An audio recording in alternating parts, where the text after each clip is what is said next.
après fent aquesta PS? Hem après relacionar els continguts que donàvem en classe en la vida real. T'agrada la metodologia d'APS? Sí, ens agrada molt la metodologia APS perquè treballem d'una forma més activa i eixim de classe i se mos feia més ameno. Valoració de l'1 al 10. Jo un 10, i tu? Jo un 10, perquè treballar amb aquestes persones ha sigut meravellós. Un 10 perquè s'ho van passar molt bé. Per a mi, l'APS m'ha portat companyerisme i conèixer gent més jove i passar-m'ho bé.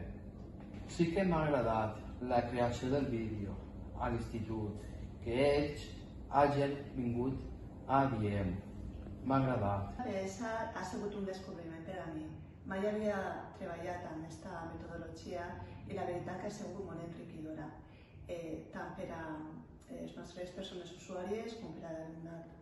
És una metodologia que jo convidaria al professorat a que el treballaren alguna vegada amb els seus alumnes.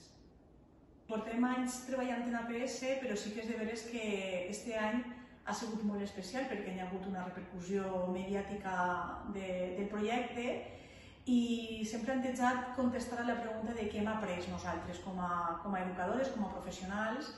El que siga bidireccional és molt interessant perquè veus com els alumnes es donen compte d'aquelles coses que les persones usuàries de la nostra associació necessiten treballar un poc més i nosaltres ens hem donat compte de quina necessitat de treballar la salut mental en general tenen.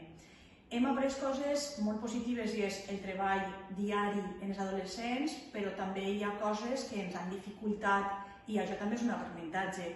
En definitiva, totes les parts implicades en aquest projecte de l'aprenentatge-servei hem eixit beneficiades i sobretot la motivació i el vincle afectiu que s'han creat entre ambdues entitats ha hagut molt d'esforç, però paga la pena.